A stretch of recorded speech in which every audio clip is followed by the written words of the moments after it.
Assalamualaikum warahmatullahi wabarakatuh. Good day, Mr. Andri Purwanto, and good day, dear class. We are from Group 11, and let me introduce our group. There are Vidya Valentina Sean, Sutriasi, and me, Sumiati. We would like to explain about konsep makna dalam penerjemahan. There are three concepts, and the following are lexical, grammatical, and textual. Alright, the first one is lexical, and it will be explained by Sutriasi. And the second one is makna grammatical, and it will be explained by myself. And the third one is makna textual, and it will be explained by Widya Valentina Sean. Halo, nama saya Sutriasi. Di sini saya akan menjelaskan tentang konsep makna dalam penerjemahan. Menurut Surya Winata, ada 5 macam makna, yaitu makna leksikal, gramatikal, tekstual, kontekstual atau situasional, dan makna sosiokultural. Nah, di sini saya akan menjelaskan tentang leksikal. Leksikal adalah bukti linguistik yang terdapat di dalam kamus. Jadi, makna leksikal adalah makna yang diberikan di dalam kamus. Nah, sebagai contoh, dalam kata hand yang terdapat di dalam kamus Longman berikut, hand, the movable parts of the end of the arms, including the fingers. Makna leksikal itu mengacu pada makna yang ada pada kamus. Makna ini terdapat pada unsur bahasa yang lepas dari penggunaan atau konteksnya. Misalnya, dalam sebuah kata small, itu dapat berarti kecil, ringan, sederhana. Jadi, padan kata small dapat diketahui setelah kata itu berada dalam suatu rangkaian kata yang membentuk makna tertentu. Nah, leksikal adalah bentuk kata sifat dari kata benda leksikon. Nah, secara sederhana itu leksikon itu kosakata. Nah, dengan demikian, makna leksikal berarti makna yang bersifat kata. Objek yang dikaji oleh makna leksikal adalah tataran kosakata saja. Nah, leksikon itu kata, frasa, atau ungkapan yang digunakan penulis untuk menyatakan pesan yang disampaikan kepada pembaca. Terima kasih. Halo, nama saya Sumiati. Di sini saya akan menjelaskan bagian yang nomor 2, yaitu makna gramatikal. Makna gramatikal adalah makna yang diperoleh dari bentukan, susunan, atau urutan kata dalam frasa atau kalimat. Lebih jelasnya, makna ini dihasilkan oleh imbuhan atau makna yang ditimbulkan oleh susunan antara satu kata dengan kata yang lainnya yang menyusun kalimat. Makna yang terbentuk dari hubungan antar unsur bahasa dalam satuan yang lebih besar, misalnya hubungan suatu kata dengan kata lain dalam frasa atau klausa. Contoh kata round dalam round table berarti meja yang bundar. Sementara itu dalam I round the table berarti mengelilingi. Nah, hal ini terjadi karena perbedaan kelas gramatika kata round sebagai kata sifat dan sebagai kata kerja. Nah, tugas utama penerjemah adalah memahami dengan baik struktur gramatikal. Penerjemah harus melakukan penyesuaian-penyesuaian. Seumpama, struktur kalimat tanya tidak selalu diterjemahkan dengan struktur kalimat tanya.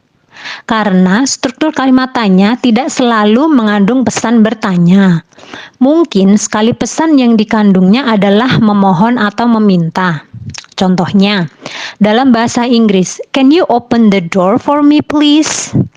Nah, adalah kalimat bertanya karena diakhiri dengan door, "for me, please." Tetapi sesungguhnya bukan untuk bertanya, kalimat ini mengandung pesan atau permohonan. Jadi, bila kalimat itu hendak diterjemahkan ke dalam bahasa Indonesia, kalimat tersebut tidak bisa diterjemahkan dengan kalimat tanya.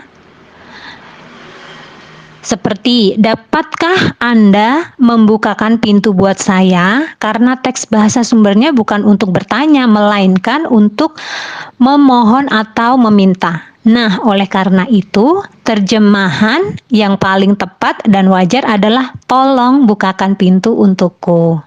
Nah, seperti itu cara membedakan kalimat memohon atau kalimat pertanyaan.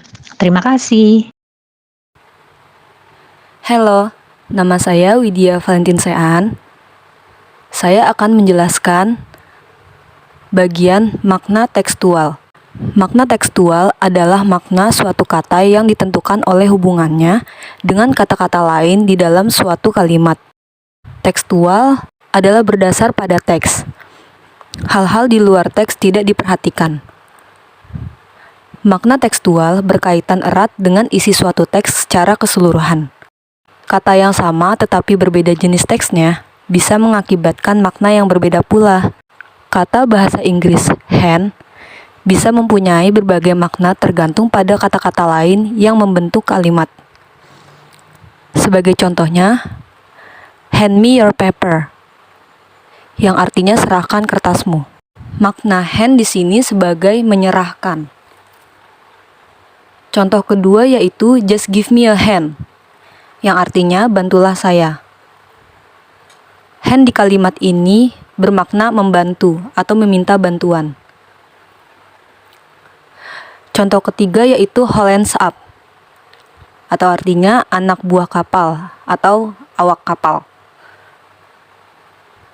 Contoh keempat, they were always ready at hand, yang artinya mereka selalu siap sedia. Konteksnya di sini adalah siap. Hands up yang artinya angkat tangan, seperti halnya kata bahasa Inggris hand yang mempunyai makna yang bermacam-macam.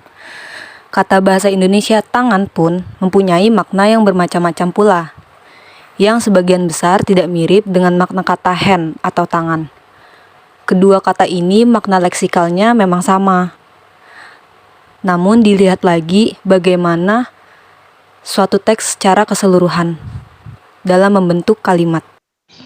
Baik, saya akan menjelaskan kesimpulan mengapa translator harus memahami tentang makna leksikal, gramatikal, dan tekstual. Aspek terpenting dari konsep ataupun makna dalam kaitannya dengan penerjemahan adalah bahwa makna sebuah kata, kalimat, atau paragraf bukanlah suatu singularitas. Makna adalah suatu hubungan dan ada dua komponen di dalamnya, yaitu satu, makna yang dimaksudkan atau diyakini penulis telah mereka capai. Dua, makna yang diambil pembaca darinya. Lagi pula, bukankah kita semua pernah mengalami saat kita berpikir bahwa suatu yang ditulis sangat jelas dan lugas, tetapi penerima teks kita sepenuhnya salah mengartikannya? Penting untuk memahami sifat ganda ataupun makna karena ketika ada seorang penerjemah, Anda mengambil kedua peran tersebut. Anda adalah pembaca sumber untuk memastikan Anda memahami makna yang dimaksudkan oleh penulis, dan kemudian Anda menjadi penulis dan berusaha untuk menyampaikan makna kepada pembaca dengan cara yang jelas. So that is the presentation from group 11. If there is any mistake or something that may be difficult to understand, we are apologize. Thank you so much. Wassalamualaikum warahmatullahi wabarakatuh.